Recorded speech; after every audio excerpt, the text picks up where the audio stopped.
It's okay. Is that... The Matrix? Yeah. Do you always look at it and code it? Well, you have to. The image translators work for the construct program. But there's way too much information to decode the Matrix. You get used to it. I don't even see the code. All I see is blonde, brunette, redhead.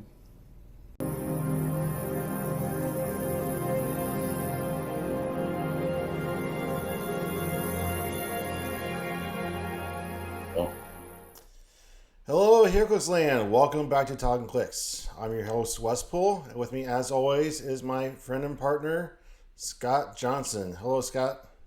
Hello, guys. And who do we have here today? Today we have Matt Donham. Hello, Matt. Some people might know him as F. Matt Donham. That's me. You know, biggest I'm very picky about how the words I use in my introduction. I always call you my partner because you're not my sidekick. You're not my co-host. You are my friend and partner, and I appreciate everything you do for the show. You are the Scott Pool to my Wespool. Look, I'm just saying, according to that boxing the box that I sent you, I'm your grandpappy. That too. All right, so apparently you and Matt go way back. How does that work? We went to Mississippi States, and then the next week was, the very next day was Louisiana States. Yeah, the very next day. I believe it was 2014 or 2015. No, it was later than that because No, I was the second states that I won in Louisiana, so it was my second back. No, you didn't win that year. I did, because we left at like 2 a.m. Oh, did you? Okay. Yes. Okay. I left early. Yes, you left early. Yeah, I had to work. So did I. But you left, and then you call me like as I'm leaving, and you're going across the you're going across a Chafalaya Bridge.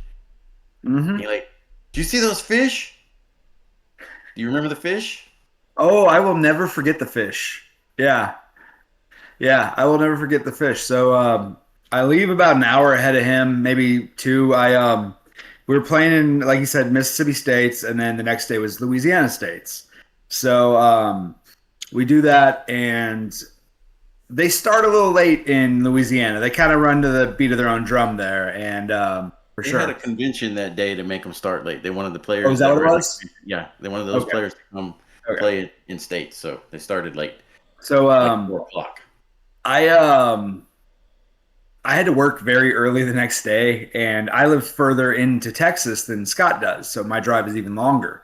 And I'm in the Austin area. He's in Houston, so he's got about a 5-hour drive. I got about an 8-hour drive, and most of that is just getting through Texas. So I may have kind of not given up, but didn't intentionally win on my last match so that I could go home early. And I kind of threw my last match so I could go home. And I start driving, and I call him up, and because there's all this crazy traffic, and I finally get to it, and I'm exhausted. Like you've probably played long days of Clix before, right? Yeah. It's just mentally draining. You're just done. And so I get to this turned over 18-wheeler, and I'm like, okay, well that's terrible, But then all of a sudden I see these like about a foot tall, foot long, silverish, whitish objects on the freeway, and I'm like, what is that? And it's fish, just fish, thousands of fish all over the freeway. And I'm like, what the hell is going on? Like, I must be hallucinating. It's late at night. I haven't slept much in the last 2 days. Or 3 days really, because I drove all the way to Mississippi from Texas on Friday. And so I literally thought I was hallucinating. So I call him up and I ask him, I'm like, hey man, in about an hour or so, let me know if you see fish on the freeway. And that's about all I say to him really. And he's like, okay. And I get a call about an hour and a half later, and he's like, yep, there's fish on the freeway. You're not crazy. But yeah, it's one of those weird things you see on the road on those road trips, and that you'll never forget. Yeah. Yeah. I can't believe it was still there while you were driving. Yeah, I mean, it was, like I said, it was almost 2 o'clock when I was going through there. I think I made it home right at 4:30, and then I had to drop another guy off on the other side of Houston at 5:30, and then luckily my job site was 30 minutes from there, so I was there around 6. And then they're like, rain out, go to the office. No, I was miserable that day. The next day at work, like I had like maybe an hour of sleep, and I was a machinist at the time, so it was just kind of a dangerous job. You could lose fingers pretty easily, and yeah, so I got to work all day with that. I actually have a bone to pick with you, Matt. Oh yeah, I sent you a Facebook friend request quite some time ago, and it still says you had not responded. yeah. I thought I accepted it today. Was it today? That was Discord. I'm talking about Facebook. On Facebook. Oh, I'm terrible about accepting anyone on Facebook. I'm terrible. We're not friends. Yeah, we're not. I hardly use it. The only thing I use it for is Clix, really. Yeah. It's just I'm not a big social media guy for the most part. So I see Well, that speaking you of guys social media, got matching go outfits ahead. going on. Oh yeah. Yeah, I don't know who designed the shirts, but he's like, hey, I'm ordering y'all shirts, and I got myself one and Maddox one. So we sport them whenever we go play out in Austin or other venues if we're not sporting our local venue shirts. Or your curators ones. Yep. Yeah, or both at the same time. True. You have done that. Well, for our listeners, my two listeners that listen to the podcast version of this, my gentlemen are both wearing Earthbound and Down matching jerseys. Yeah. Very spiffy. The backs are totally different. Like, I don't even know. Yours is a 3-digit number, 007 because I'm a big James Bond fan. and I'm number 42 because I'm the answer to everything. So you like to tell yourself. I mean, I am the answer to everything. I have answers for everything. Are they good answers? Not But always. they're answers. That is true. All right, so we're talking about social media. I posted a question, and Micah Love wanted to ask a few questions to you. Yeah, I saw How do you that. plan to counter the fuck Matt Donham card next year at the Throwdown? And what is the Throwdown? So the Throwdown, I believe I saw that Mike Eskew has been on your podcast. He's literally one of the greatest men in Heroclix. Like, he's an amazing player and an amazing man just in general, like, and a damn good friend. And every year he's hosted a tournament it was originally called the Clixman Juggernaut Throwdown because they were like brother groups for the most part, competitive teams that just shared a lot in common. And so they'd always have just a friendly rivalry and a fun get together at his house. And I believe they did one in Arkansas where a lot of the Juggernauts were from as well. And so then a couple of years ago, they started inviting us, Earthbound guys, and I've gone every year since they've invited us, and it is one of the funnest events of the year. It's just a bunch of us getting together, having a good time, and having a blast together. And it's always a weird, wacky event. Like this year, it was Battle Royale format. So it was constructed Battle Royale format, and it was just so much fun to play. The year before, it was you built I think it was a 300-point team, and there was a colossal figure on every map. So every map was already there, and he would have a colossal figure that was friendly to your force on your turn and friendly to theirs on their turn, and it could change the game drastically. And I lost in that one to Spencer White because technically I didn't lose to him. I lost to Zirin the Tester, if you remember that old piece. Yes, I do. I failed every test he had twice. So yeah. But yeah, it's just a fun event that he does, and they made Matt Donham a one-shot card that's worth 50 points, and it says if you play Matt Donham, you automatically win. So right now, I guess I better have Black Panther on my sideline. Right? I better keep him protected. Despero. Or not on my sideline, yeah, on my main force, yeah, or Despero, as you said, yeah. So I guess that's the only way I'm going to counter it. Micah also wants to know, have you ever bullied a young child in a battle royal? So if anybody's ever met Micah, he wasn't much different when he was 12, 13, whatever age I met him at when he was a young child. Still a bit of a smartass. And yeah, me, him, Kenny, and someone else were in a Kenny Minks. We were in a battle royale together, and apparently we were picking on him a little, but all in good fun. Like we were just messing with him, getting a rise out of the kid. He was a good kid back then. But yeah, that was probably our first time meeting him. So yeah. And then what was the first set and favorite figure of said set? Ooh, okay. I'm assuming that I started playing on. I started playing. I don't remember if it was right when Explosion came out or right before it came out. So it was somewhere between Clobbering Time and Explosion. So I've been doing this for a while. I'd go with Explosion, and it's still to this day one of my all-time favorite figures is the Vet Doom. Back when we had rookie experience veteran figures, the 3 different colors. We had yellow, blue, and red. It was the red-ringed veteran Doom. I used to put that on almost every team I could as long as the points were there because he was almost 200 points. 198, I believe. Yes. Yep. Started with Mastermind, some Energy Explosion, I believe Leadership or Perplex. I don't remember right off the top of my head, but yeah. I think he had Leadership to start with. I think he did too. Yeah. But a good size range too. 10? Yeah. Yep. I miss Yeah, those he days. was really good because even if they were shooting Doom, you just masterminded off to the fodder. So. Yeah, and that was and then he had Minions of Doom back when it was still the wild card. So you could like copy whatever team ability you needed. Mystics? Yep. Well, yeah, you could copy Mystics back in the day, couldn't you? Yeah. I forgot about that. Oh, so many rule changes ago. Yep. All right, that's all I got from the Facebook page. I got a few from our Discord. Quick, shameless plug here for anybody from Wizkids that might be listening to us. I know you guys do monitor this stuff. We would love to do an unboxing eventually. So we're growing Discord, or we're growing podcasts. We've been doing this for about 5-6 months now.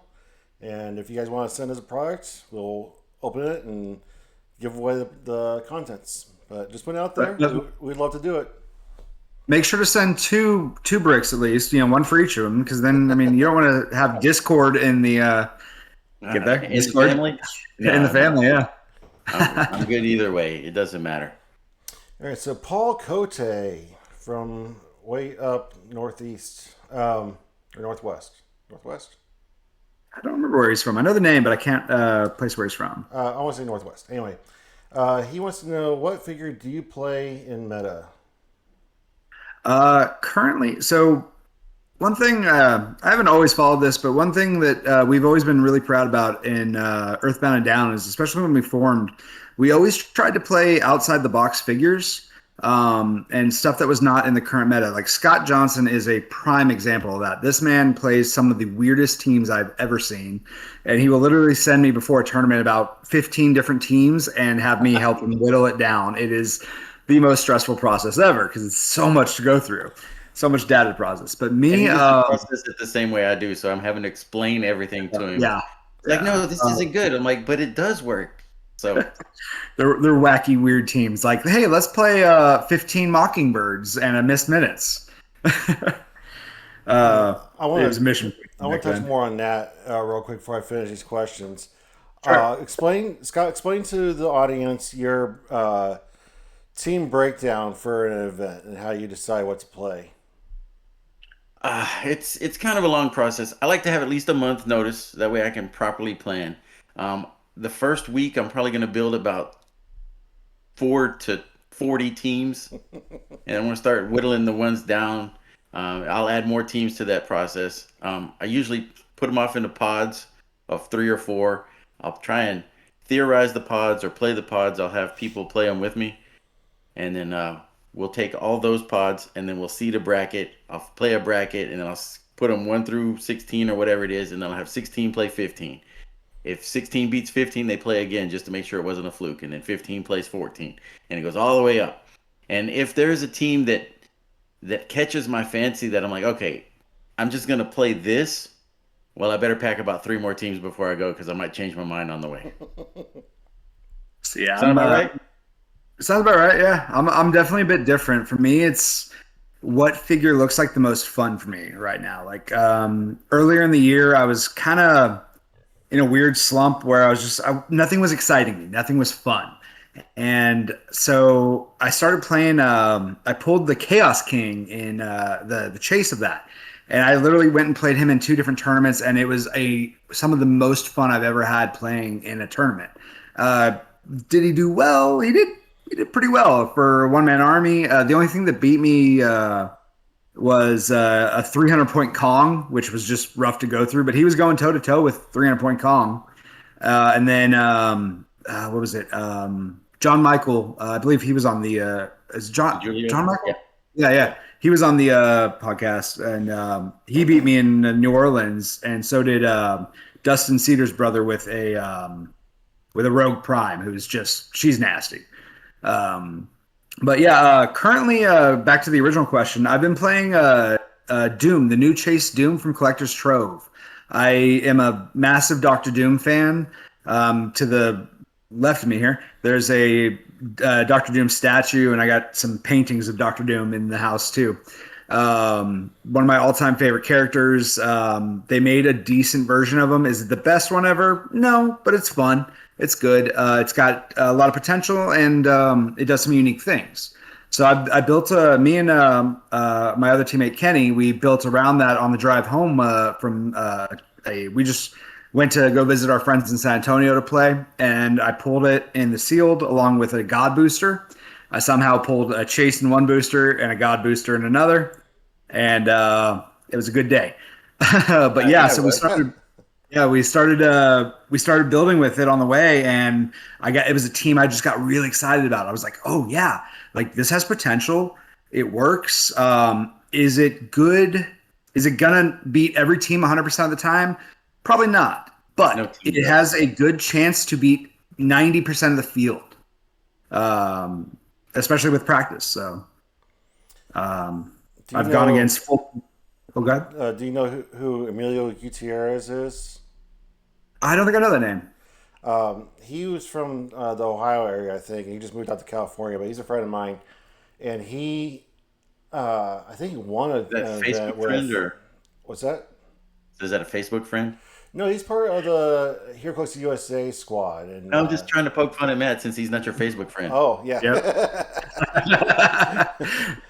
But no, he built a team with that Doom, and I want to say he won an event with it. Mm-hmm. But I practiced a lot with him on Roll20. It was so gross. It was now. Doom, is he doing the trick arrows on him, or what is he putting on that Dr. Doom?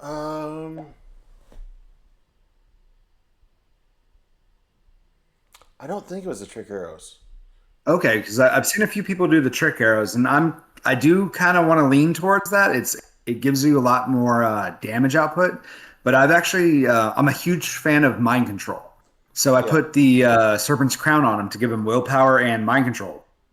And it's a fancy mind control where I can do big close actions and big range ones. So you got flurry, I'm going to flurry you. He used White Tiger and the Prime? Yeah. And then, such a great piece. The Madam Web that he's changing your dice throughout the whole game. It was so annoying. Yeah, my current team, the current version of it consists of, I just changed it, and I got 6 at a tournament of 20 people I'm going to give them a little plug. Never Tell Me the Odds Games. It's Will Gordon, Paris Gordon's father, guys from Ragnarok and the Houston area. It's in San Antonio, though, because he lives in San Antonio now. But great shop just opened. Hopefully we're going to have a lot of events there soon. But yeah, he hosted a tournament. We had 20 plus players because there were some Battle Royale players. But we had 20 playing in the competitive. And I was able to get 6 in that with the team. It's Doom with the Crown, Colossus Prime, Black Panther, and what else do I have on there? I put Perdegaton on, and then the new Chase Captain America with the Arena. Mm-hmm. And then a few equipments here and there. Awesome. And Romeo won that, right? Romeo did. I am insanely proud of him. It was his first win. Romeo Rodriguez is one of my teammates. He went in and won it with a team that nobody else is playing right now. It was Black Lanterns and the Chase Spider-Man that gets rid of everything, all equipments, all sideline stuff. It was unique, and I'm beaming with pride for my guy there. And he's a big lantern guy, so he got a brick of the new lantern set that's coming out. Nice. So I've talked to him this week asking if he wouldn't mind being on the show. I think he mentioned that he was pretty excited. Yeah. So that Spidey figure, my prime thing that I'm building around right now. I had a really awesome team built for nationals, but I wasn't able to go. So now it's going to look like I'm copying everybody else. So I'm the OG. Well, and they're myself. The Soul Siphon card, and yours is a little different. So yes. Yeah, I love the Soul Siphon. I love the Darkhold cards. I on my team I didn't have any room for actual one shots because the points are just so tight in that. But I get the 3 Darkhold one shots for free, and I make amazing use out of them. Like, they are super useful. Yeah. Yes.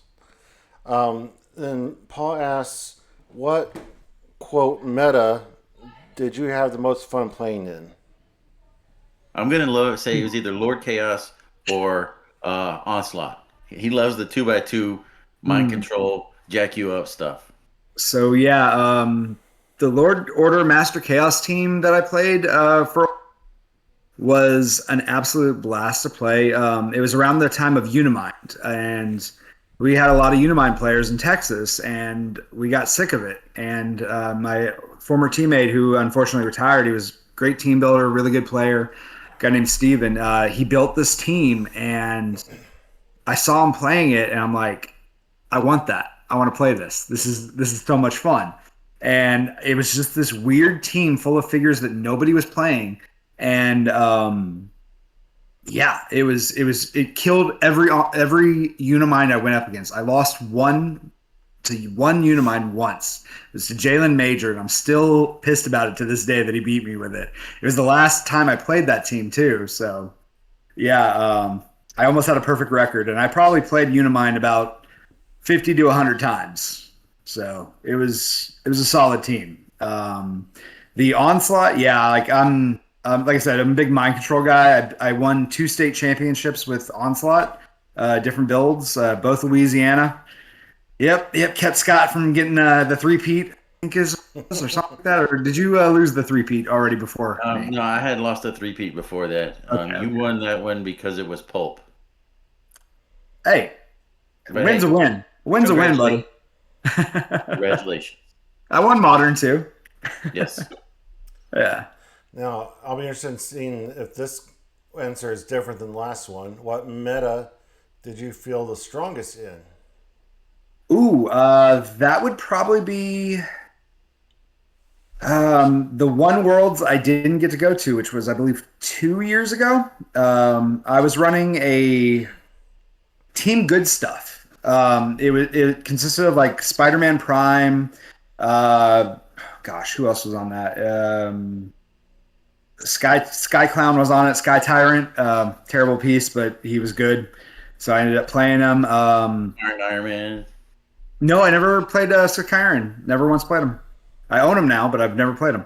What else was on that? I think I had a Maggot on the team. It's been a while since I thought of that team. I'd have to look it up. But about 2 years ago, it was the One Worlds I couldn't make it to since I started going. And even a friend of mine was like, yeah, man, if you're ever going to win, this is your best chance to win right now. And I definitely agree with him. And unfortunately, I couldn't make it. But I love that Spider-Man Prime.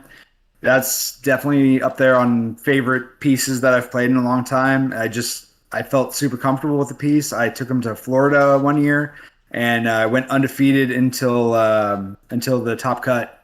And then just one mistake cost me the game. I forgot a trigger from my Soul Sword on my Arachnite, and it would have saved my figure. Would have went to a roll-off, and that one got me. Paul's last question was, what is your favorite comic storyline? Oh man, gosh, that is a really difficult question. If you can't see all behind me, like that's just a minuscule portion of my comic collection. I probably have somewhere around 10 to 20,000 comic books, and that's not Okay, including so what I have digitally. Marvel, DC, or Indie? How's that? Okay, Marvel. Jeez. Okay, Just Marvel. story arc. The death of Captain Marvel is something that's always stuck with me. I read it at a very young age, and I was so surprised by it that a comic could be so different from anything I'd ever read before. It wasn't a big action heavy book. It was literally just a man dying of cancer in his bed and all his friends around him. And then you have at the very end, spoilers for a 30 plus, 30, almost 40-year-old comic book. Thanos, his arch enemy, his greatest enemy at the time, comes and ushers him to the realm of death as not as like a haha, like dead, but as just a sign of respect. Like, you were a great and worthy opponent. Like, that one's up there. Doctor Strange, Doctor Doom, Triumph and Torment, where Doctor Doom tries to save his mother's soul from Mephisto. They go to hell together and try to save her soul. Fantastic book, amazing art. The Daredevil origin story, Man Without Fear, that was it Joe, what's his name? It's killing me. Big Marvel guy for years. Quesada, I think. Was it Quesada? I don't remember. 90s Daredevil story that gave the origin story of Daredevil. They took heavily from it for the Daredevil TV show, too. Those are probably some of my top 3 Marvels. Indie. I'm a big fan of Grendel. I would love to see the Grendel stuff come through. That would be pretty amazing. I've been kind of obsessed with that character before I even knew what it was. I saw it in Wizard magazine, him in a tuxedo with the mask on, and just thought it looked so cool. And I was like, wow, what is that? And then years later, I started reading the book, and it was so interesting, especially as you get into the later stories. And then DC, wow, I'm not as big a DC guy, but recently I read the Dark Knights, what is it called? Sorry, Dark Knights of Steel. That was pretty fun to read. Easy. Batman No Man's Land. That one's easily my favorite DC story. It's a blast. It's a crazy back to basics story of Batman getting his town back after it's devastated with a massive earthquake and the government's abandoned. Nice. Sorry, I can talk a lot. You get me talking about comics, I'll talk all night. That's why you're here. All right, so what is your occupation, Matt? I currently am a pharmacy tech. So you're a legalized drug dealer. I am, yes. Do you have any pointers for somebody starting out in that area? In comics as a pharmacy tech? Actually, I'm just starting out myself. I started doing it back in November. Go ahead and just get your, as long as you have a clinic and pass your pharmacy tech license, the trainee license, and you can start working in it. It's a real simple job. You just got to pay attention to what you're doing to make sure you're not, giving someone the wrong medication, because that can hurt someone. But I'm actually I'm studying right now to get my full license. One of my locals just graduated from Purdue University as a pharmacy tech, and Nice. he's due to do his test here soon, but he's been working at CVS in the meantime. But I thought it was just funny because he's in your field and he just started out. Yeah, I kind of fell into it. I originally started as a shipping job, and then I saw there was opportunity for advancement in a different area of the company. So I took a shot and I went for it. I'm actually currently trying to get to a different division where I can go back to working from home. I miss that. I bet you do. I do. So you shouted out to Never Tell Me the Odds. Where's your local game store? And my local game store, we have the 2 that we're currently playing at here. We play at Dragon's Lair, which I run with my other teammate and friend, Daryl. I can never pronounce his last name. Lidicki. Starts with an L. Lidicki. I'm sorry, Daryl. I don't know how to say your last name. But yeah, we run Dragon's Lair on earlier. Runs Game Castle on Wednesdays. And at one point here in Austin, we had 3 different stores, but during COVID, 2 of them stopped doing events. So We picked up a new place at Game Castle. And we so actually we have a Silver Age tournament on the 19th of this month. Oh, cool. That's what I'm practicing for. Yeah. So that should be a lot of fun. The Silver Age is just so much fun. Like, especially like someone like me and you, Scott, like we love building and like playing these old figures and these wild teams that you can do in Silver Age, especially with the extra 100 points. It gives you so much room for viable. So it really does. It really does. I'm excited for it for sure. You mentioned Doctor Strange and Mephisto in your comic storylines. Have you watched Ironheart yet? No, but I heard an appearance, and I'm very excited to see what they do with that because that doesn't seem like a typical character. Like, granted, Mephisto has a lot of interactions with pretty much most characters in the Marvel Universe, but it's not one you would typically see because normally you're seeing more like the mystical characters or someone like on the level of the Silver Surfer. They were big arch enemies back in the day as well. But yeah, so I'm really excited to. I haven't checked it out the show yet. I'm a bit behind. But yeah, I'm really excited to see what they do with that. You can binge it in a day. Nice. I'll definitely plan on doing that. I just finished watching Born Again and absolutely loved it. So I'm really torn because I know that Kevin Feige announced that he's getting ready to step down soon. He's looking for his replacement. Oh, really? So, like, I know that in like 3 years. Yeah, everybody's got a season. He's done amazing things. I don't know if he's the reason that Marvel got as big as it did, or if he's the reason that it's fallen off since Endgame. I'm not sure where his fault lies. You know, I hear people talk about how it's fallen off since Endgame, and yes, like we closed an epic chapter in the movies, but I mean, I feel like there's been so much value in the movies if you just go in and enjoy it. Like, just go in, don't have like crazy expectations for everything to be Endgame. Just go have fun at the movies, and like you won't be disappointed. Like, there's like Doctor Strange: Multiverse of Madness was a blast. You saw all sorts of cool stuff. We saw Shuma Gorath. We saw Pizza Poppy. I mean, yeah. Sorry, I love Bruce Campbell, big horror guy. That was a blast. Like, I loved the Marvels. Like, a lot of people trashed on that, but I thought it was just a fun movie. It was surprisingly good. I had very low expectations of it, and I enjoyed it. Yeah. I mean, I'm easy to please though. So, I mean, I remember like. I grew up watching the old 80s and 90s Marvel movies, like the Dolph Lundgren Punisher movie, or I've seen the 70s and the 90s Captain America movies, which are all god awful. Captain America had a clear plastic shield in the 70s, and then Red Skull was Italian for some reason in 90s, and it's just like it was not good stuff. And okay, wait. All right, for both of you. Simultaneously, on count of 3, thumbs up or thumbs down, the Ben Affleck Daredevil. 1, 2, 3.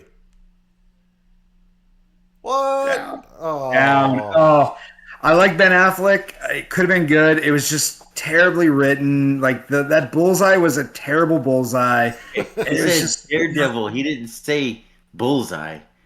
He said the Daredevil movie, right? I heard Matt Damon as Daredevil. Movie? Wait, not Matt Damon. It's Ben Affleck. Ben Affleck as Daredevil. Yeah. Yes. I like the Daredevil movie itself was terrible. You know why he took that role? He is actually a massive Frank Miller and Batman fan. And he was like, this is the closest I'm ever going to get to playing Batman. And so that's why he took the role of Daredevil. Yeah, Kevin Smith was mad at him for a minute about that because he wanted to put him in one of his movies. But he had already signed on for Daredevil. Well, Kevin Smith was actually in Daredevil too. Yeah. I'm a huge Kevin Smith guy too. I've met him a few times, luckily. Oh, I'm so jealous. I love Kevin Smith. Yeah, I got a few things signed by him here at my house. That's awesome. He's easily my favorite writer and director. He was a big inspiration for me to lose a lot of weight and start taking care of my health a lot more, especially after seeing Clerks 3. Where like me and Kenny went and saw it together, and we actually got to meet Kevin afterwards, and it was a very eye-opening experience. So take care of your health, get your heart checked. Just take care of yourself, guys. Yep. Yeah. All right. Have you ever taken a hiatus from Clix? Not intentionally, but yeah. When I was I yeah. So in college, it was pretty much right cards started coming out is when I kind of took a break for a bit. And then I'd get back into it and just mostly do home games. And then, gosh, it was probably my early 30s. I got back into it again, and so for the last like 9, 10 years, I've been back heavy into it. But yeah, I took a good sized break for a while. Um, not because mostly because I didn't have time. Was working full time, going to college full time, and then trying to have a social life also. And being a young man, going downtown, going to shows, just yeah, some things fell by the wayside. Unfortunately, Clix is one of them. So were my grades in college. But yeah, so yeah. During the cards, so when cards came through, that was a whole man, but I absolutely loved it because it really made the characters a lot more unique and true to their comic book origins. With the special powers and then Oh, traits. special powers and traits have been a godsend. Like, there's only so much you can do with the standard powers, but then when you can actually give them special and unique things, it really opens up the doors. Absolutely. Yeah. You got a nickname that we don't know about? Do I? I don't know. I don't know. I don't I think I've have heard anyone call you anything but Matt or F Matt or. no, not in the click scene. I don't have any other nicknames that I know of. I will. I did. Wait. I did get called the most arrogant man in Heroclix at one point recently. Wow, Homer. there's a lot of I was. competition. There's a lot of competition Huh? for that title. So I mean, I talk a lot of shit though. So, so no, pretty much. Our other teammate, Asael, he runs the Alpha Strike YouTube channel, and he does a lot of recordings, just actual gameplay. And so, me and our Diego are playing a match, and we're just joking around as friends, and I guess it came across as me being arrogant, just messing with my buddy and having a conversation with some guy on YouTube had an opinion. So I thought it was funny, and so I just kind of leaned into it a bit. And like every time I'd go on the stream, I'm like, "Oh, most arrogant man." So yeah. I assume because it's been 25 years now, you are familiar with the Matrix movie, the original one. Oh yeah, definitely. Spoiler alert. Why I've come to a new theory about Heroclix players. There's two kinds of Heroclix players.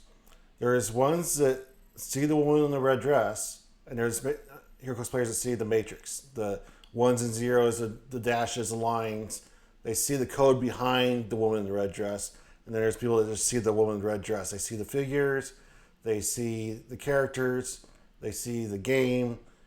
There's the ones that see the Matrix that just see a problem to solve, and they put their intellectual math brains to work and solve the mystery of the HeroClix game. Which side of that do you fall on? Uh, Somewhere in the middle, honestly, because I am a massive comic book fan. So that's what drew me to the game originally. Was like I get to play army with my favorite characters. So that's just a blast, and I can make like fun, unique theme teams if I want to, or I can just like mix and match these dream teams, like in meta. Like I love playing casual, I love playing meta.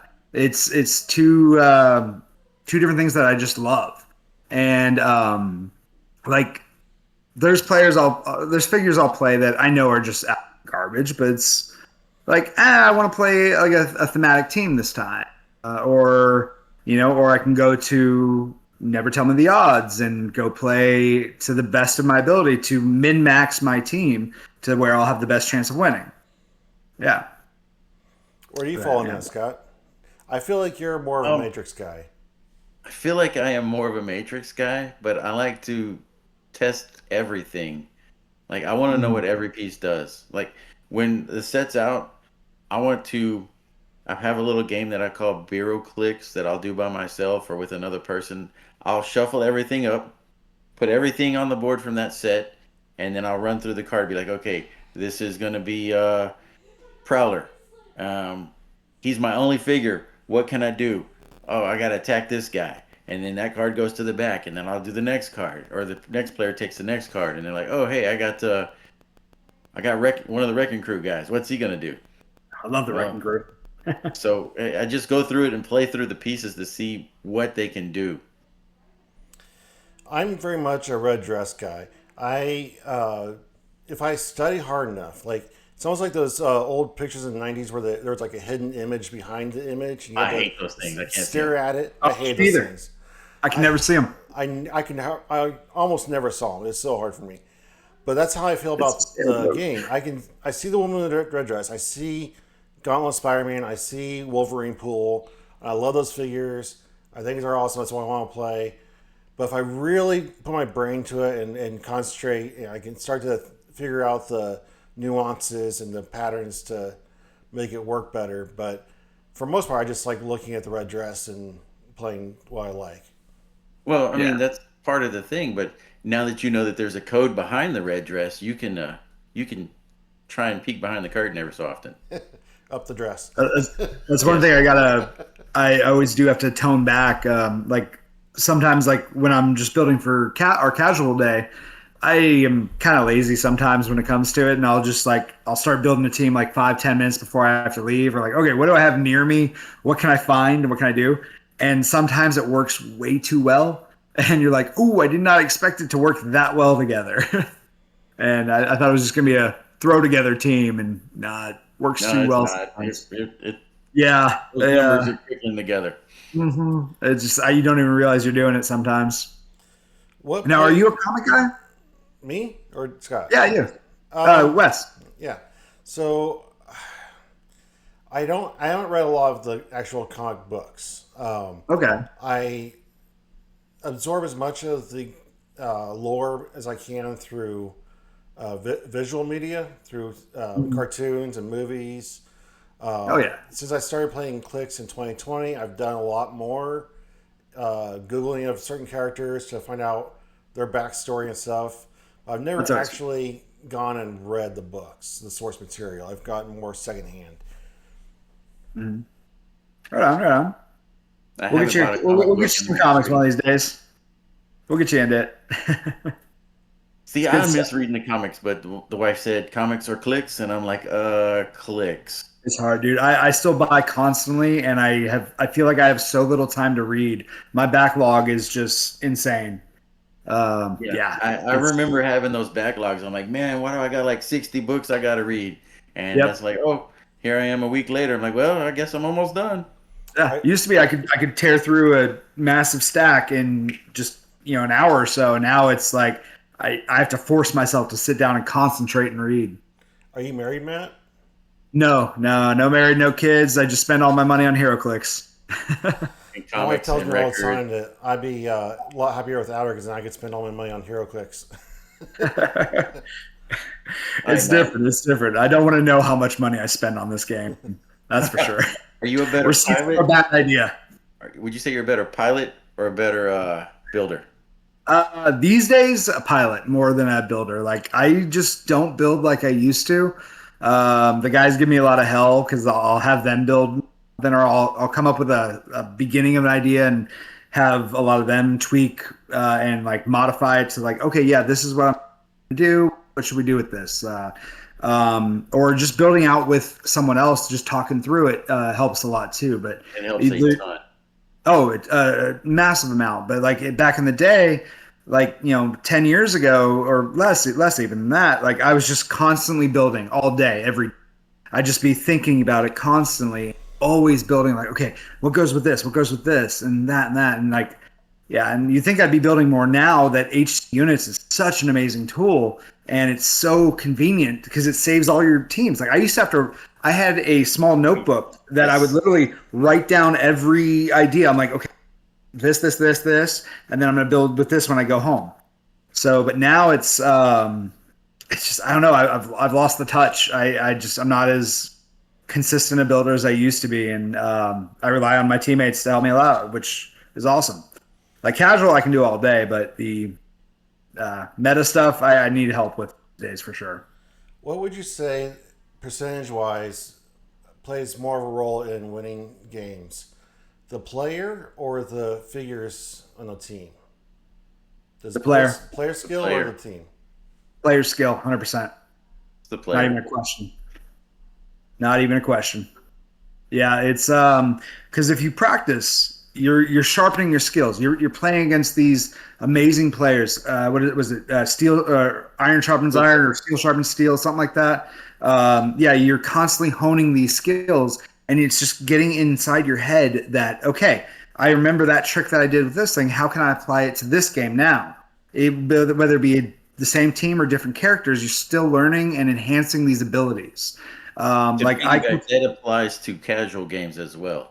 Oh, it 100% does. I can play all commons and still, like, if someone's not on that level and they can have the best pieces, like, I still have a chance against them.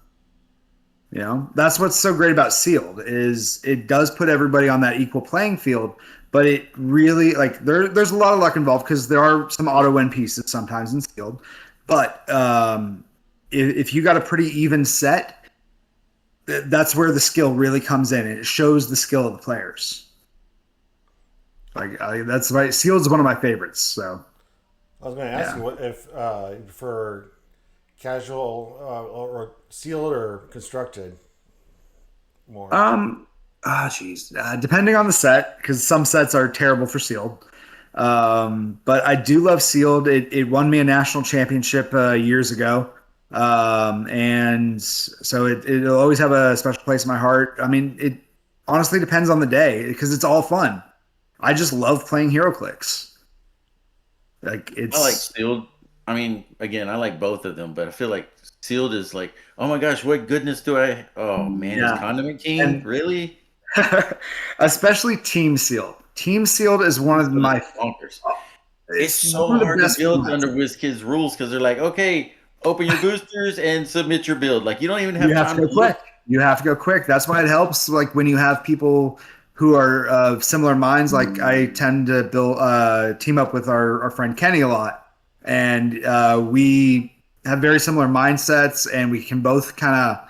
You get people that can play that are very versatile in their skills, and you can set up some really fun teams for Yeah, sure. when I Really played did. with Kenny at Worlds last year, You it did, was yeah. And you guys it did was really well, right? yeah, we got in the top 16. Yeah. It was really cool because I feel like the previous year we didn't hardly get our boosters open before it's time to submit builds. Mm-hmm. This past year when we played with Kenny, Eric, and myself, Eric Sexton, Eric's so good. we Amazing player. got our teams. Great guy. We had Eric set up, we had Kenny set up, and then we just kind Mhm. of gave me whatever was kind of Well, I left mean, you're over. also one of those extremely versatile players who can play anything. So we can hand you the garbage, and we know you can deal with it as long as your chance cubes are working. Which Chance cubes most of are the time, those nature. chance cubes never work for you. So this man can't roll. Who's the better player between you two? I think it's changed over the years. I think I started out better. Whose Dreadpool team was better? Mine. Who won that game? I won that game. Luck. But I don't know. I feel like Uh, I give him fits, but he's probably up on me in the but you last know what you've 5 never years. done? You know what you've never done? You've never crossed map, turn one, called in your most valuable ID call in, and then had to run all the way back that same turn Yeah, because that you was forgot the about a mistake. little thing called first turn immunity. Yeah, I'm like, just go ahead. Come on. Yeah, First yeah. turn immunity when he starts rolling dice. He's like, oh, shh. Yep. I literally moved my biggest figure across the field, called in Hawkeye with the level 7 ID card, if you know what that one was, and he had a bunch of retaliation on there, so a bunch of one-click figures. I'm ready to just go pop, pop, pop, pop, pop, and just like keep running shot and shooting every little thing on his team and win in one turn. I got so excited, I totally forgot about first. Yeah, had to come back from that deficit immediately. I did. Because I couldn't did. roll. Nope, you could not. That was a solid team that you had, though. That was. All right, so gentlemen, today, as of recording, is July 3rd. Tomorrow's the 4th of July. Let's address the elephant in the room. I'm going to try to get this recording out as fast as possible in the morning so that we'll be one of the first podcasts to talk about it. But let's address the elephant in the room. the watch list. List. Let me go ahead and pull that up real quick. Yeah, that's what I'm looking for. I have it up and running. Are you your overall take? Are you pleased, I'm on the plus. displeased, or whatever? I'm on the plus side. I am extremely enthused by it. I love what they did. I think it was all really good choices. I do wish there was a few other things on it though. Let's see. I would I gotta say scroll I'm through. middle of the road. What was that? So I'm very middle of the road. Why is I that? want to. I know why Wes is middle of the road. He wants them to have the stuff somewhat figured out, play tested before it gets released, so that way it has less of like, oh my Well, god, it's we got to not ban it, just and it's that. only been out for a few months. It's not just that, Yeah. but yeah, that's part of it.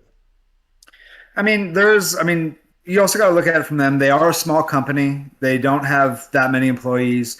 So, and they put out a lot of product. So, I mean, something's going to slip through the cracks. Things do change over time as well as during the design process, I'm sure. So, like, something might change and it might be a good change or a bad change. It might just slip through the cracks. But yeah, I mean, like going over it, looking at it now, like Spirit of Vengeance, Red Hulk definitely needs to be unique characters on the sideline. Like this coming from a guy who actually owns two of those Thanoses. I probably should have sold one a little bit ago. I got two. You got two as well. Yeah, I pulled two, and it's like, I don't need two. Should have just sold it. I'm terrible at it. Rivalry is bad for the game. That was just, yeah. You should not have to roll dice in a dice game. Rivalry is not necessarily the auto that. I mean, it's an auto hit, right? If you share a keyword. If you share a keyword. It becomes a hit. Yeah. So I can't mastermind that. Can't mastermind, can't super sense, can't do a lot of because it becomes a hit. Yep. And mastermind says when you would be hit, become hit. Would be. Okay, there's the difference right there. Would be and becomes are two different things in this game. It's the same. It's pretty much like crit hitting, because crit hit becomes hit. So I believe I could be wrong on that, but could I do the before errata or before the ban hammer hit it? Could I run up there and do a energy explosion? It says one hit. It says one target, right? I'm not sure. I'd have to read how the card reads. I'm not sure if it says a single target. Single target. I think it says a single target. It says single target. Yeah. Yeah. So therefore, no, you wouldn't be able to. That's why you couldn't Ares bomb and use it because it. Oh, okay. Yeah. Yeah. My okay. Scott's not wrong, but my thing with it is the inconsistency about how nerf they go. Was it a year? It's only been a year since Blackheart? No. Has it been 2 years? I think this will be the second year. Okay. Yeah. Blackheart was huge. They cut him off the knees, cut off his balls, shoved down his throat, and kicked him to the curb. No, they didn't. He could still carry the people to get him into position. He was still very good. You just had to be willing to give up what you're trying to drop out there. The level of the nerf was outrageous. But so the spot nerf, you don't like the spot nerf? No, I'm talking about Blackheart. I do. What's that, Wes? I'm talking about Blackheart 2 years ago. Yeah, but I'm like Spot is this year's Blackheart apparently because there's a lot of people sore about Spot. I think he's worse than Blackheart was because at least with Blackheart, you're going across the field. You're going to your opponents. Have you gotten to play Cody yet with his Spot team or any Spot teams yet? I have not. Spot is disgusting because he will literally set you up in a kill box and then depending on the player and the team that they have, you could lose all your powers because, oh, look, you know who shares a keyword Spot?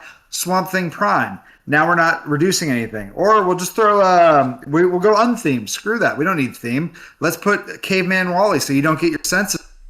So no senses, no reducers, and we're just going to lay into you. And what do you, oh, hey, you got a stop click? No, you don't because I'm going to hit you with an arrow. And the rest of your team's all the way back in your starting area?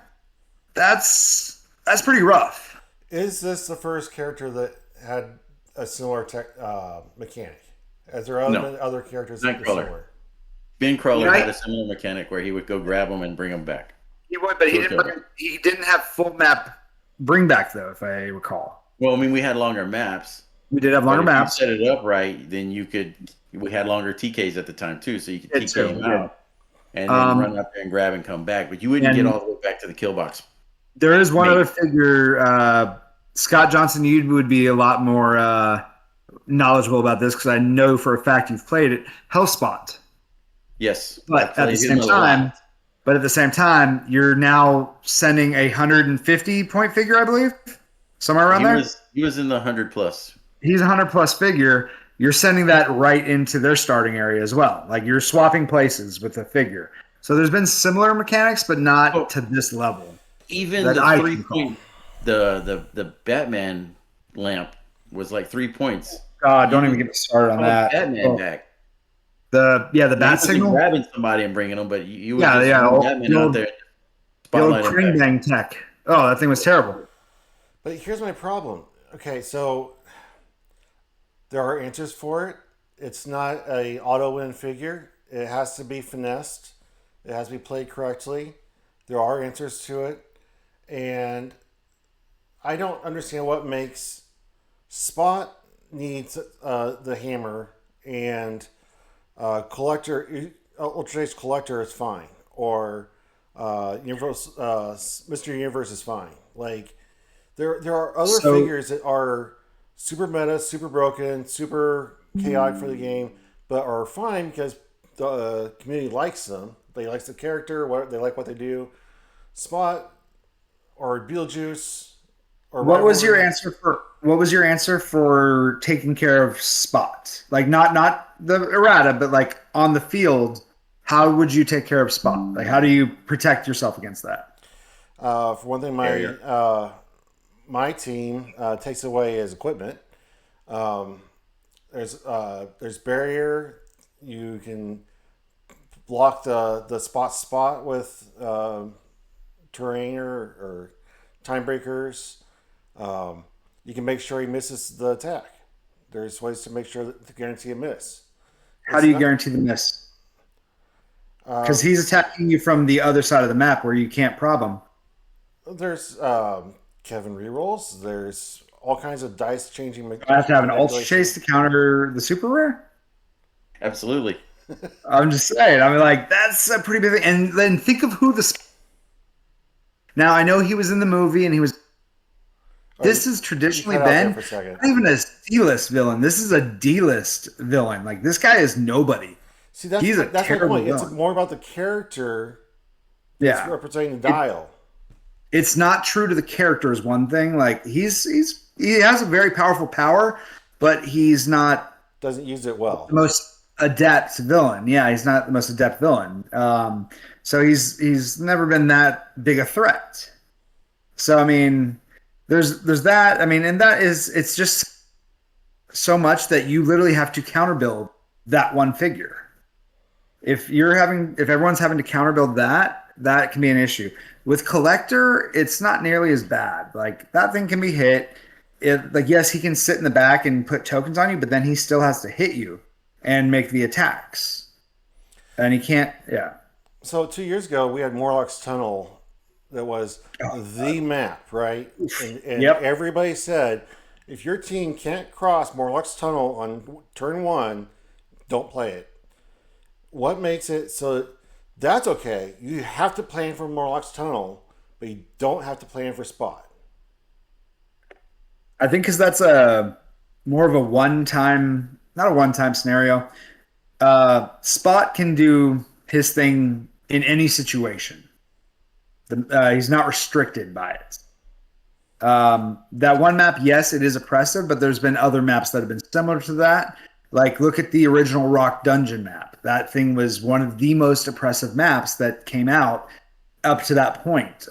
Same with the Star Trek map. Anything with heavy blocking can devastate a lot of teams.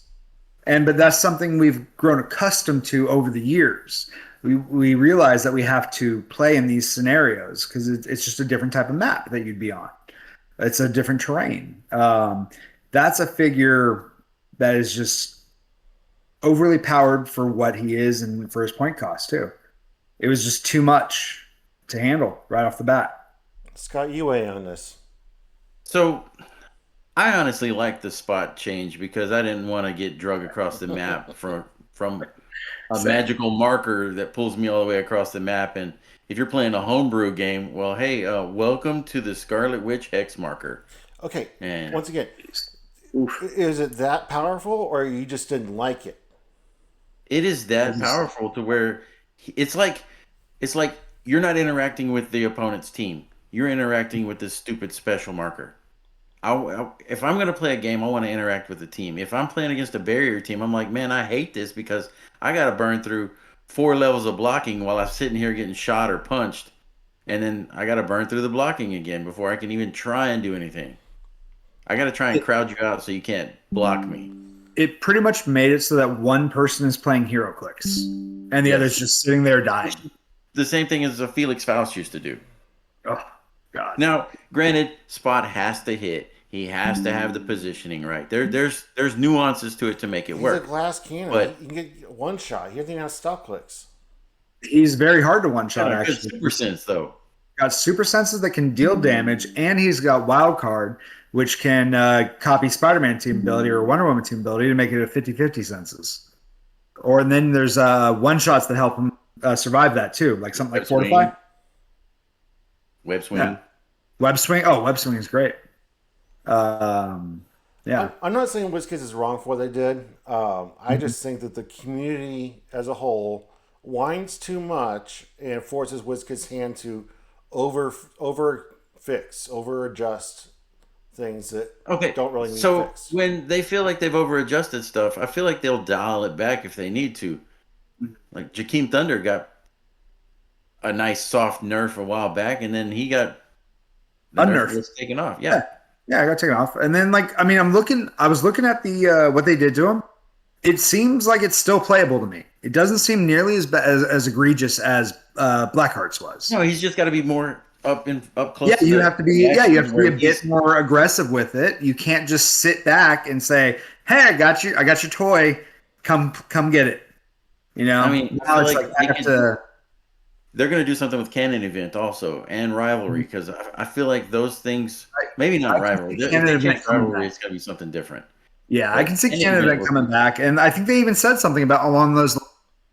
We're going to actually revisit the mechanic and see if we can update it better. Is I believe I read that in the Yeah, that was which in was the, great to hear from them that they are actually like, okay, like maybe we're going a little hard now, but we're gonna find a way. We see value in this mechanic that we made. Let's see if we can make it a little more fair. All right. Well, So- for entertainment purposes, I've gone a little hard playing the devil's advocate. I do think that WizKids did a very good job, especially with the wording of some of these. Like the Beetlejuice fix was fine. Loved it. yeah, I love it. The one that kind of the only reason I have a problem with it is because of the timing. Is Traffic Barrel? It's been around for 5 years. It's 2 months Yeah. away from rotating. I'm going to go 4 4 years. because it may say 2020 on it, but it was not released until 2021. Okay, it's been out for a long time. Hasn't been touched. It's been fine.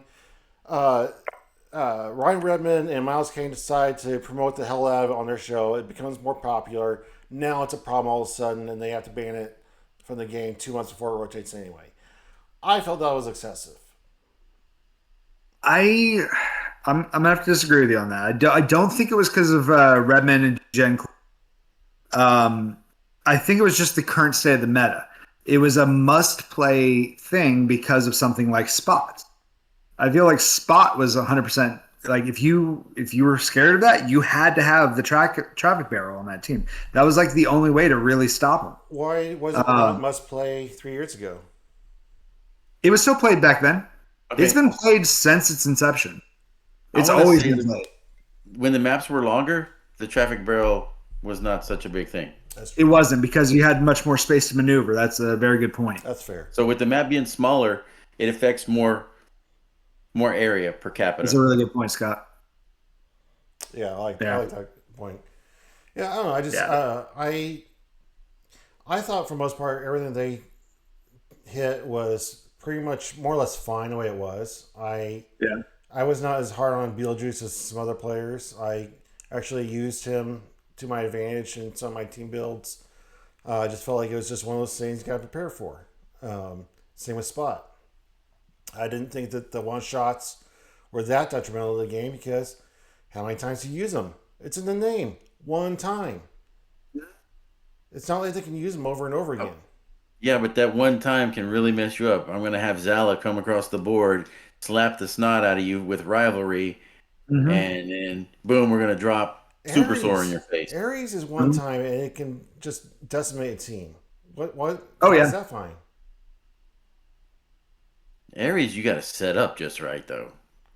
So, same thing with one shots. They're all very, Not with very the specific jump in across their the map. usage. I don't know. We can agree to disagree. No, but, I'm playing devil's advocate. I just think that I don't know. I thought they were fine the way they were. The bands were a little heavy, and the community. no, winds too I don't much. think the bans were heavy. I feel like the bans were necessary because rivalry and canon event are almost you have to play them. I'm gonna drop a construct or a pog that cost me nothing, and I'm gonna run across the map, and the pog's gonna get KO'd from whatever purposes, and then you can't hit my alpha strike. I'm just I can gonna sit literally here. I can be in your starting area on my first turn and have first turn immunity still pretty much. That's not right. That's not right. I'm going to put my tinfoil hat on right now and go down the conspiracy theory train of. It seems like since I've started playing that between Nats and Worlds, they do something that shakes up the meta. Here's the meta. They etch a sketch the shit out of it, and you go into Worlds not knowing what people are going to play, and that happened here. You have no idea between now and Worlds with Lantern coming and Spot being Maybe. nerfed and no one shots that it's anybody's guess what could happen now. I love that though. Is that not exciting to you though? Yes, it is. That is so exciting because it's like, oh my god, there's so much now. I can't plan for everything. I don't know what's coming. I just have to go with whatever feels right and do my best. Like that's amazing to me. I love that. Is that the intention though? Ooh, I think so. I hope so. That's great. If it is, that's great. Good job, Wizkids. Yeah. It's just my tinfoil thought on it. I don't mind a little chaos in my life. So the thing we haven't touched on is Perdegaton. Oh, Perdegi. Yeah, I mean, So I got a question before we dig into Perdegaton. We have an ongoing Supremacy League event. If you're not familiar with the Supremacy League event, it has a board that has like an outer ring where they get fight tokens for free. They go up to the yellow ring, and then you go up to the blue ring and the red ring, and then the King of the Hill. King of the Hill has to get 4 or 3 fight tokens to become the Supremacy League winner. Currently, the person at the King of the Hill has a Perdegaton on his team. What do we do with an ongoing event with a Perdegaton in a pulp event? well, since how long is this season? Until that guy in the center gets 3 wins. If he loses, he comes back to the bottom, which I feel like if he loses, he's going to come back to the bottom, and then we should have him alter his team. But as long as he's where he's at, then he should keep the Perdegaton. Yeah, I feel that sounds like a fair compromise to me because like he's already started with it. Let's continue with that, and then when he gets knocked off, then he has to rebuild. Seems If fair. and when he gets knocked off. So Do you need me I to feel come like up with that's- that and knock him off the top of your charts or what? I'm in a ring below him where I can knock him off. We had a really close You game. know that? Yeah, I'm pretty sure I can handle it. Make I'd sure rather you- fight him than the other guy in the ring with me because he's got a 300-point Thanos.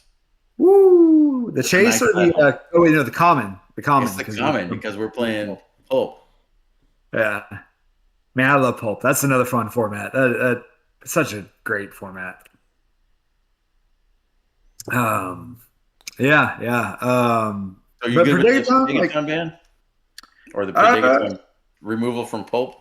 I don't play it. I play Pulp, but I don't play enough Pulp to is it necessary? Maybe because I mean he probably is on most every team. He's not on my Pulp team, Um, On any of my pulp teams. I actually just played him for the first time this last weekend, so I've never He's played nice. him. Oh, he's a great fig. He's an amazing fig. He's super versatile for what, 20 points? Or is it 30? I can never remember. 20, 40, or 60. Yeah, 20, 40, or 60. So, I mean, he's super versatile for that. And, I mean, he's a great taxi. He's got TK. He's got outwit if you enhancement. I mean, options. One thing I've always said about this, options wins games. The more options you have, the more chances you have to win. I don't really play pulp, so it didn't really affect me one way or the other. I just think that I think Protagonist got too much attention. I think that he was fine. He's 20 points. He does one thing really, really well, and then he gives you some options for other stuff, other shenanigans. But he's mainly a support piece. He's not winning. He's not game. He's not winning. He's not fixing the game. Yeah, he's not winning games the by himself. the pregame setup he can really mess with because he can take That is pretty one powerful. away. That is really powerful. That is very powerful for 20 points. Yeah. I mean, I can see it going either way. Like, it doesn't bother me that he's either on the team or off the team. But I feel like they should have left him alone because if you're going to leave a 300-point Thanos in pulp, then that I thing agree. under The sideline yeah, options. bad. He's really not that bad, dude. fill the sideline up with good stuff and see. Is there Dude, anything- like I said, you want me to come over there and win your Supremacy League? I'll do it. It's gonna be a minute because you got to fight your way up. Okay, well, no, I just need one round. I want to know, because in all the chats I've seen throughout the day, nobody said this. Is there anything that was left off the list that you're unhappy about? Yeah. Wester. Nah, that one I can. That's not. I feel like he's for his point value, he does what he's supposed to do. the rivals map. Okay, the rivals map I can see. Rivals map. I think that one needs to be looked at. It's That just really helps the collector. it can help a lot of teams or it can hurt a lot of teams. It's nasty. It's nasty and it's slightly confusing. Have you seen this map yet? Yes, I'm not a fan. Yeah, and like this is coming from a guy who absolutely loves the Ultimate Sacrifice map that came out years ago, where there's like a pit in the middle, and if you end your action or your turn there, you go back to your starting area, and you take one unavoidable. And I love that map, but like this is that to the next level. It's a little bit much. It's Spot on steroids, I think. For everything that people complain about Spot, the map does it. Mm-hmm. You hit And there was a one character, and they can just yank themselves away. There was somebody else too that I felt really needed to be looked at. Collector. No, I'm totally fine with Collector. Honestly, like I don't see him as that big a deal. Like he's good, but he's not unbeatable. Like you just gotta.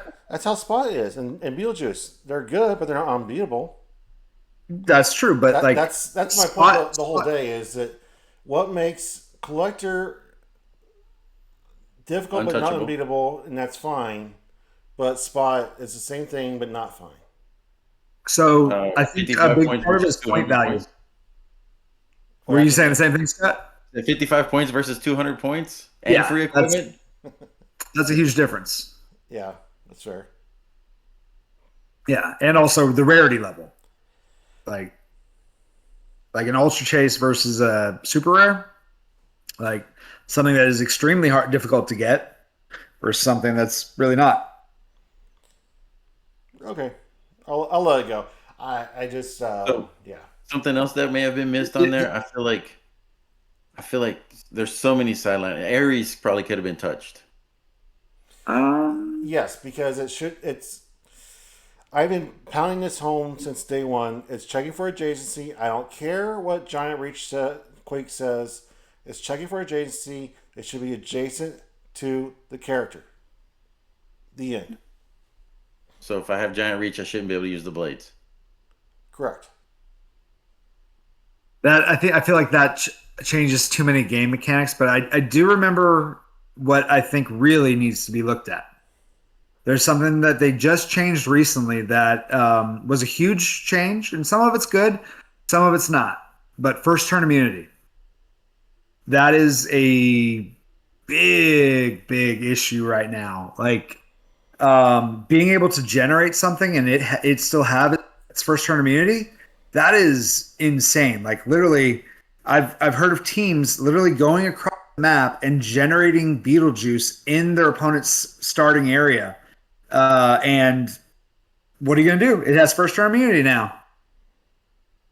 Like Beetlejuice is gonna come at you next turn, or even something like the Mimic. I love playing the Mimic, but now there is literally no drawback to bringing him out the first turn if your opponent catches him. Like, yeah, you may give up 15 points the next turn, but they ain't doing it this turn. So, okay, you guys are both more experienced than I am, so correct me if I'm wrong, but was first turn immunity like this before in the past? Oh, no. First turn pretty immunity much. is going through a couple different phases because first turn immunity used to be like you can't take damage, but I can sit there and outwit you. I can target you.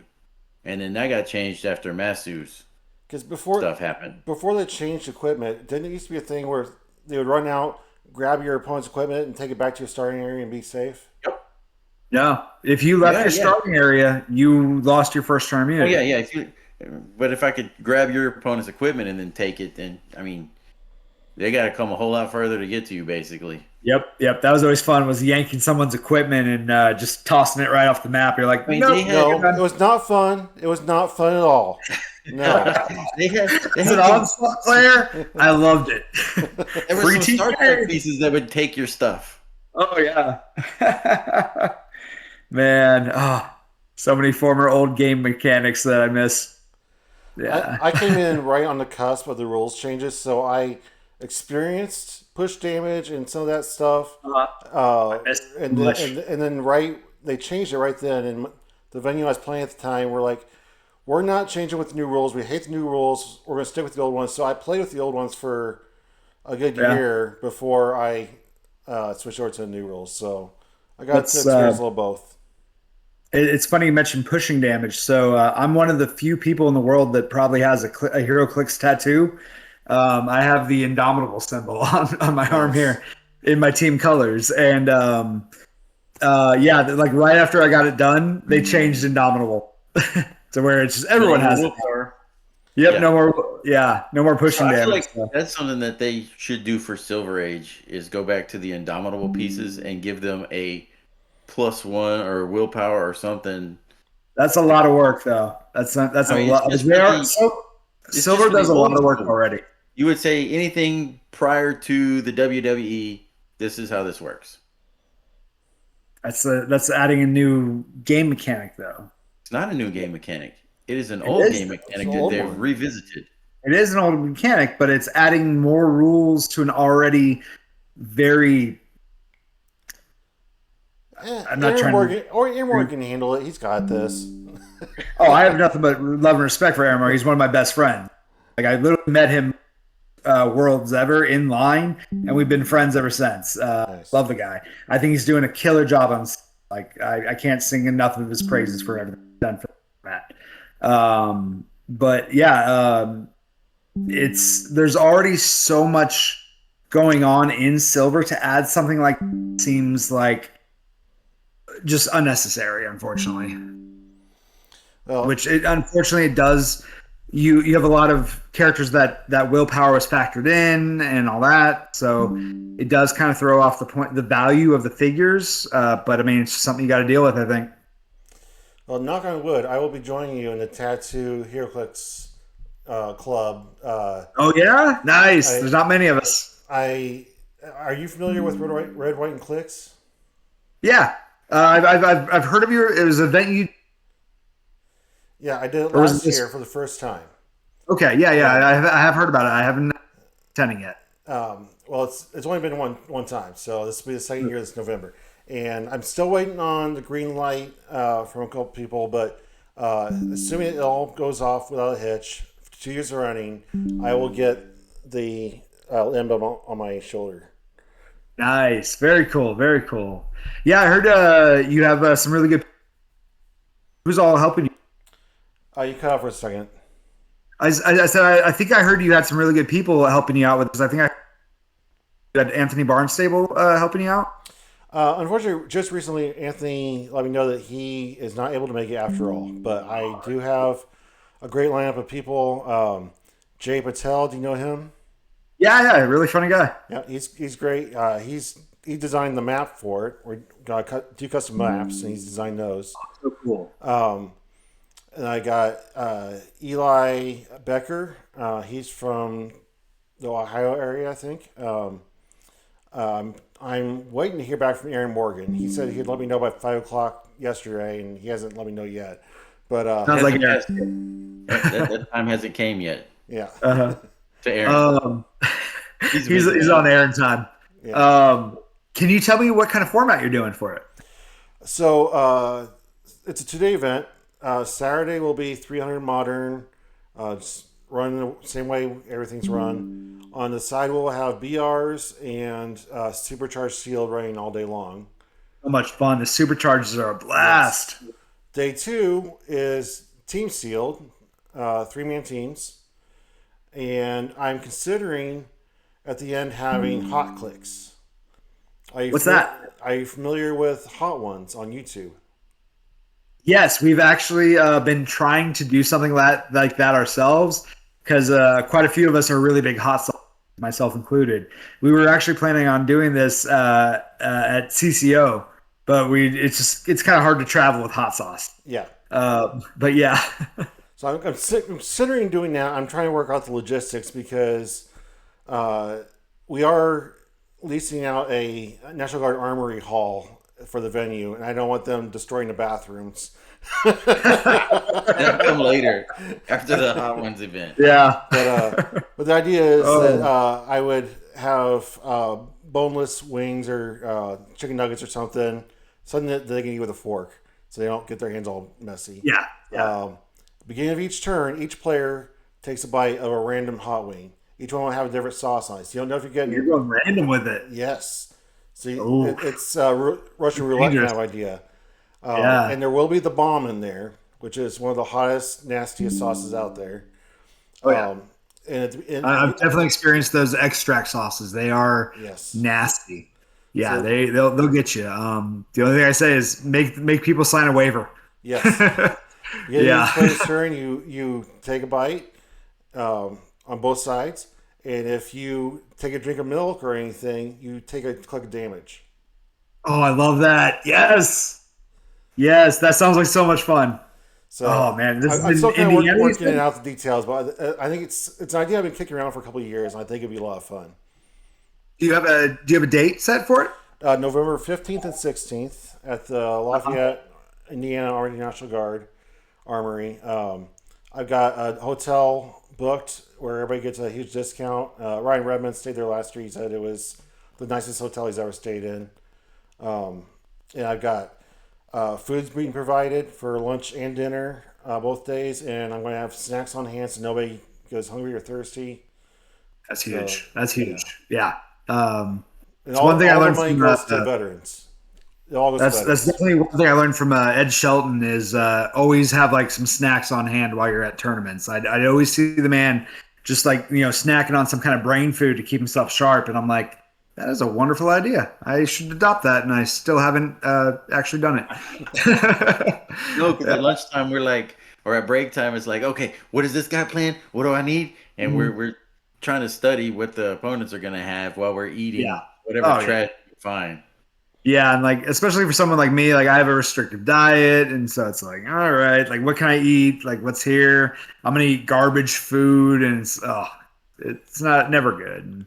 Yeah, we're gonna have especially Subway, we're gonna have Subway sandwiches. We're gonna have there's a chain called City Barbecue. It's just your typical barbecue place. They're donating like 10 pounds of meat or something with sides, and I'm getting all kinds of stuff. There's another bar and grill that's donating a bunch of food for us. So we're going to be hooked up on food and drinks. It's going to be a nice, relaxing weekend. As relaxing as Heroclix can be. That sounds like it has potential to be one of the best events of the year then. Like it's events like this that are always just an absolute blast. It'll be after Worlds, so it'll be the first modern event to start working on your new This meta. is Indiana. I might have to look at flights. Absolutely. Oh, you don't want to drive the trash monster? Hell no, I don't want to drive. Hell no. Oh, So oh tell us no. about the trash monster.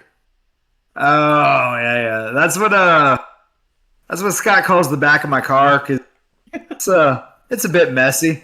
It's a bit there's a lot of random crap back there and The first time I was asked to go get something out of his car, I thought there was the monster from the Star Wars trash oh compactor in there. that or you could even call my Heroclix. It's been referred to as the TARDIS or the black hole. Your It, HeroClix box is like an old makeup kit from the 50s it is. It that literally is. It's grandma gave you. no some random player gave it to me when I first I've used it. Um, You're it's a breaking up. Samsonite. It's an old like a steamer case, I believe it's called. It's an old makeup case from the 50s. It still has a mirror in it too. And I've used it since I've started playing HeroClix, and people recognize it. And like I keep seeing these amazing printed boxes that everyone's getting. I'm like, man, those are so cool. And like I have my box that I've had, and I'm a creature, so I want to keep using my box until it dies, and I don't think it's ever going to die because the thing's built like a tank. You've dropped it a few times and it's still around. So speaking Uh, of 3D boxes, you know anybody that can make one, Wes? Yes, I do. We are actually sponsored by a 3D printer named John Hoffner. His company's called Clix Creator, and he can pretty much print anything. He buys a new printer every other week that's bigger and better and faster and different materials, and he's shooting me sculpts of different things that he's creating all the time. He's just always cooking in that kitchen of his. You've seen Alec Musser's case. It was created by John Hoffner, nice. and he's creating stuff for Red, White, and Clicks for pricing. So dice, tokens, cases, whatever you can dream of, he can make it, and he will design it or help design it, and he does it cheaper than everybody else. He's even taking just straight up plastic for plastic. You give him clicks, he'll give you a case. So I got a lot of extra plastic. there you go. All right. You ready for the questionnaire now? Yes. So here at Talking Clicks, we have what we call the Clicks questionnaire. What it is I got deep dived into the AI, the Chat GPT. I contacted Kevin from the She-Hulk show. We got the scientifically proven, foolproof way to get to really know the HeroClix player. Our tagline at Talking Clicks is we celebrate the heroes of HeroClix. People know your name. I've heard your name on other podcasts all the time. People know Matt, but do they really know you? Do they really know you? And this questionnaire will make them know you. Are you brave enough to answer these questions? As long as Scott Johnson didn't write it, then yeah, I think I'm a little scared of what he would write. Patrick Stewart Well, maybe I or did write McAfee some. I don't or McAvoy for Professor X? Stewart, all the way. Stuart. Perfect casting, hands down. Even Wizard cast him back in the '90s as him when they did their casting call thing. Yeah, What color was the dress? blue. Cake or pie? That's a tough one. I'm a big pumpkin pie guy, but I do love cake. I've had to cut back on both in the last couple of years, but I'm probably gonna go with pie. All right. Which one of the Golden Girls would you like to date? Oh, which one was the The Whore? yeah, the hooer. You know me and my Kobe Blanche. You don't want to go and take like a couple of them with you? You're and a whore. I mean, if I could take them all, I'd take them all. You know, Okay. Okay. I don't know the Golden Girls well enough. And Biggest pet peeve in HeroClix? oh, how much time you got? Um, giving up. People giving up immediately. Like fight for every point. Always fight, even if you're down to your last bit. Just fight, play the game, and do everything you can. Like always try and win. Like There's no need maybe to not always win, huh? There's no need to scoop. You can get something out of that Exactly. data. Exactly. Something. Yeah, Then your you dice can will finally hit something higher than even 4. in practice, like my favorite time in practice is when I've lost most of my team and like I'm just on the ropes. Because now I can figure out what my team can really do when I'm in a rough situation. Yeah, it's easy to play when everything's going when you're down and out and you got to fight for everything. That is the sweetest victory you can get. Didn't you just say you threw a match a few years back to go home? Different, different That situation. was Yes. at like midnight. Oh, it was around There's a midnight, and difference. I had an 8-hour drive ahead of me for the most part. So yeah, All with right, work well, the next. how do you feel about roll offs instead of playing it out? Not a fan. I will No. never do it. I'll never do it. I get it. Like some people just want to go home at that point, but like you're there to play a game. Play a game. Yeah. I'll do a roll off with you, Matt, and then we still play the game. There we go. There we go. With your dice, I know I'll win. So that and yeah. All right. Thundercats versus He-Man. Thundercats. Like I prefer Thundercats. He-Man has the power on their side, but the Masters of the Universe and all that. But I do also love the old Masters of the Universe with Dolph Lundgren movie. One of my favorite movies of all time. Weirdly, it's just a childhood favorite. It And hits, a lot, Dolph and it hits a lot differently now as an adult than as a kid.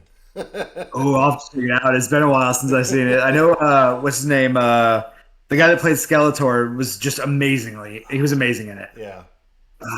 Franklin Gia or something like that. Yeah. All right. Marry, fuck, kill Wonder Woman, Black Widow, Harley Quinn. Oh man, I got a thing for crazy girls. He's killing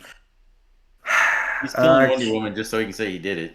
Yeah, killing Wonder Woman. Fucking Black Widow, marrying Harley. Really? Okay. Yeah, I'm a weirdo. All right, I don't like 12-hour the whole car story. ride. What are you listening to for the entire car trip? Oh, that is One band or That one is- musician? It's too hard. You know me, I'm a huge audiophile, so 100% depends on my mood. I have literal pump up jams before. Oh yeah, your Rocky soundtrack. Yes, like the Rocky 4 soundtrack is one of my biggest jams. Literally, like the moment I met Scott was in the parking lot at the venue, and I was jamming out to Rocky 4. Yeah. And that's up there. The Transformers soundtrack from the old 80s movie, actually done by the same guy that did the Rocky 4 soundtrack. Yep. Huge on my pump up of jams. But like a straight up just one band, maybe AC/DC, maybe a band I love called Hardcore Superstar. They're kind of like a sleep band. They're real like high energy, good pump up stuff. AC/DC would be up there. Maybe some Crew. Yeah, I don't know. That's one of the hardest questions you guys have asked me. One has to go. Which is it? Sight, taste, smell, hearing. Smell. I literally just in the last like 2 years I had a really bad deviated septum. So most of my life I couldn't smell much. So yeah.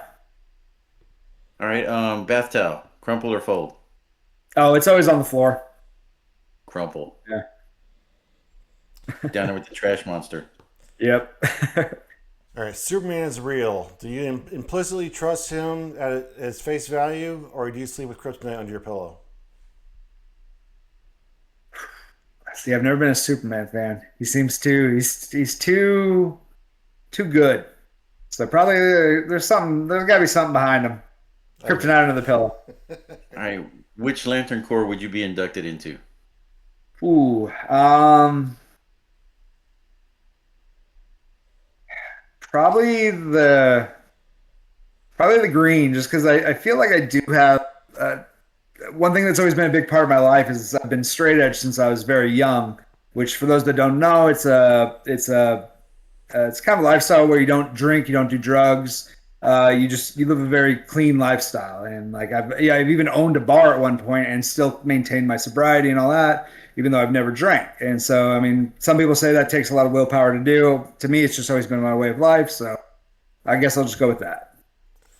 All right, I have a theory that the Heroclix community is a interwoven web of connectivity, that we're all connected as Heroclix players. So I'm going to test that theory and make you guess what number I'm thinking of.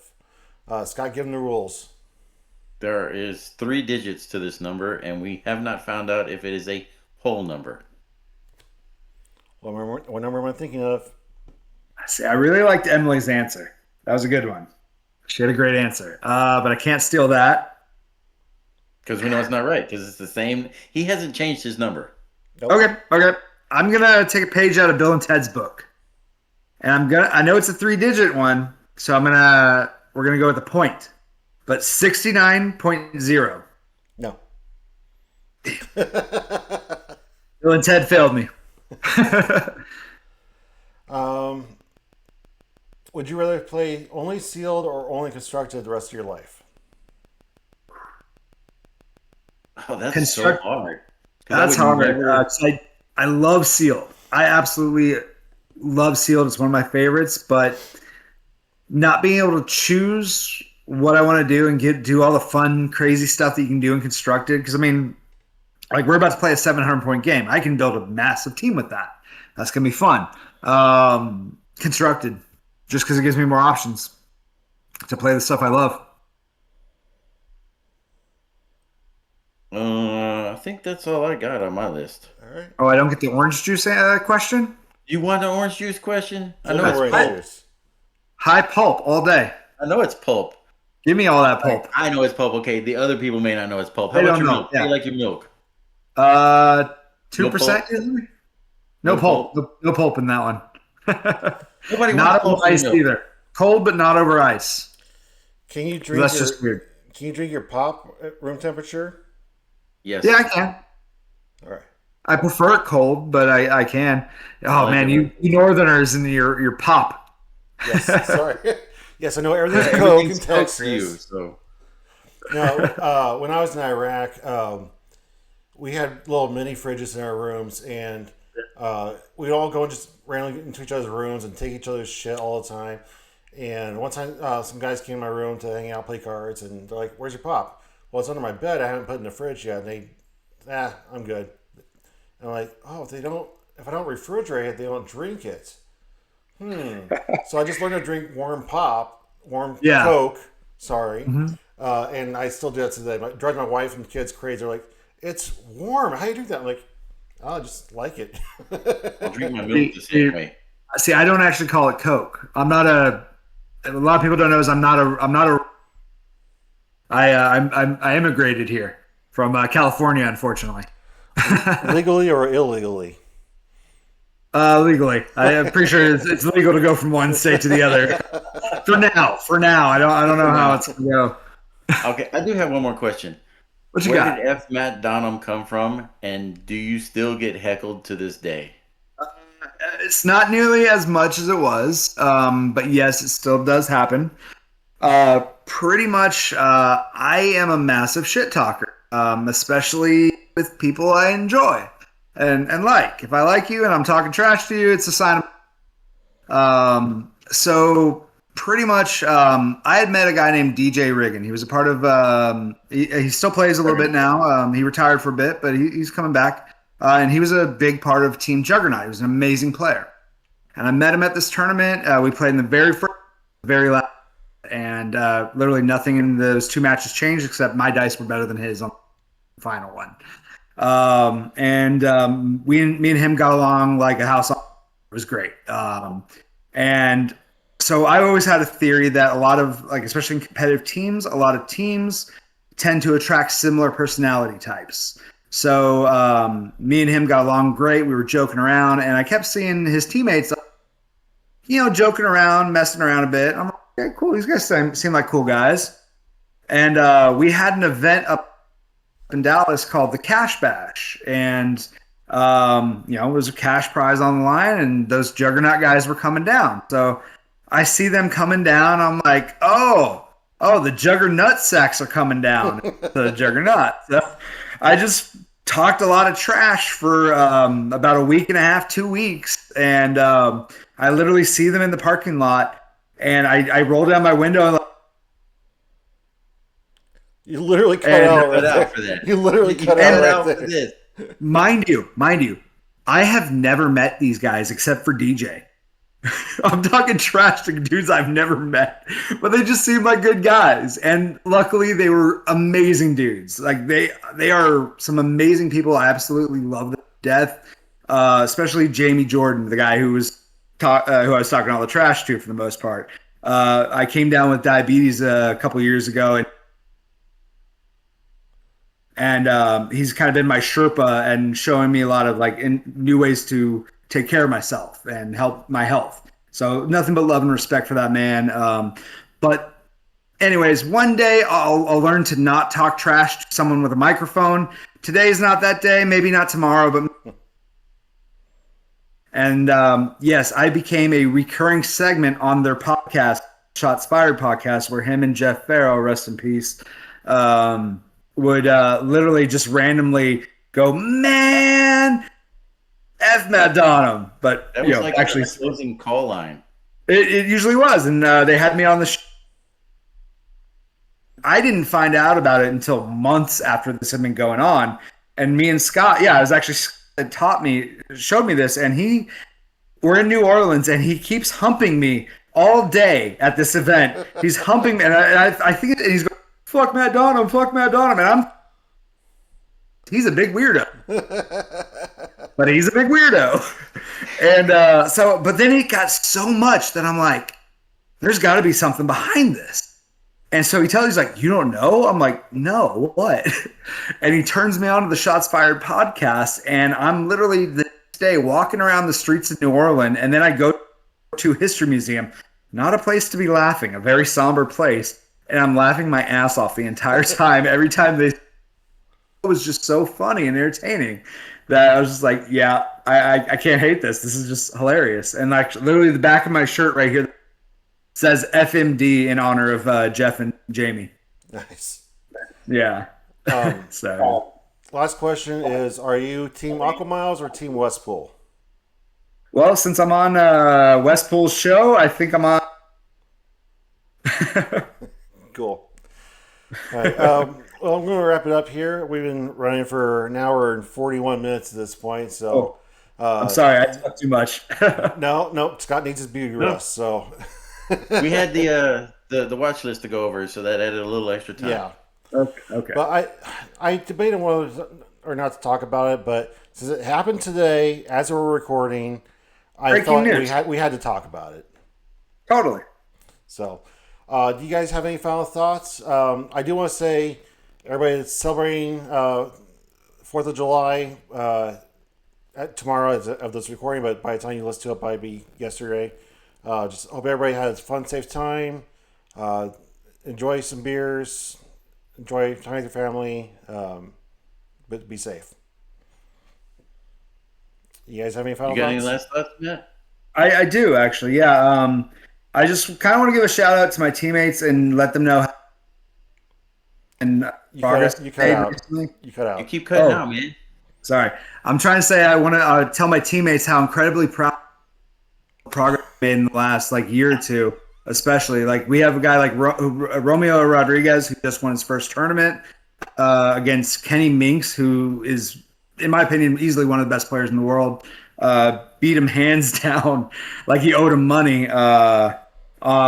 And did an amazing job with a unique team. Same with Marcus Zapata. He beat me I guess a little under a year ago in a different tournament with a Scooby Gang team of all things, and just annihilated me. And it's like, wow, dude, that's amazing. And then you got guys like Asael, who's running the Alpha Strike player, but dedicates a lot of his time to running that channel and showing the rest of the world these amazing games. And then you got Diego, who's in the same boat and playing around. Both those two together went with Aaron Morgan a year in CCO and got second place, only to 4 points in the team sealed event. So it's I can't express how proud I am of these guys and everything they've accomplished. Awesome. So, that's all I want to do. Spread some love. All right. Normally, I have a movie quote that I'd like to have as my final thought, but I just want to reminisce on some shots fired and fuck McDonald. Love those guys. Matt, you probably don't know this because we're not friends on Facebook, but Not with that attitude. lately I've been having some struggles emotionally, mentally, and I've probably been venting more than I should be on social media. But I just want to say how much I appreciate the Clix community, Scott specifically for being my friend, and everything this community does for me, and it lifts me up when I'm down. So I want to shout out to everybody in the Clix community for being awesome. And then I also want to make a special shout out to the Flying Pregnanos, who will be attending a CCO event on July 26th in Munster, Indiana. I will be attending with a couple of my locals to represent Team Talkn Clix, and we are taking down the Flying Pregnanos. Nice. They've been wearing the tights a little too tight, and it's time to knock them down a little peg. And I think that it's our time to shine. So we're going to knock down the Pregnanos on July 26th. Lead pipe to the knee. And it's going to be a great event too, because those CCO events are absolutely amazing. I've been going to David Newmark's events since before he even started that. He had a Thanos Invitational in Ohio one year, and it was just during Worlds, and it was just he was giving away an all. Like Newmark runs an amazing event, so yeah. Awesome. Well, Matt, it's been a pleasure having you here. I feel like I already know you because I've heard your name so often, but it's nice to finally put a face with the name. Scott, it's nice to see you wearing clothes for once. Those two listeners jealous that they don't actually watch the videos. Nice you should purchase some actual Talkn Clix swag. Like if it would purchase and go through instead of telling you it's out of right here. All right, gentlemen. Well, we're gonna call it a night. Thank you so much for being here. Be safe out there over the 3-day weekend, and as always, keep on Clixing. Have a good night. Good night. Hey. Hey. Why is Cyclops the leader of the X-Men? Because Professor X made him a supervisor.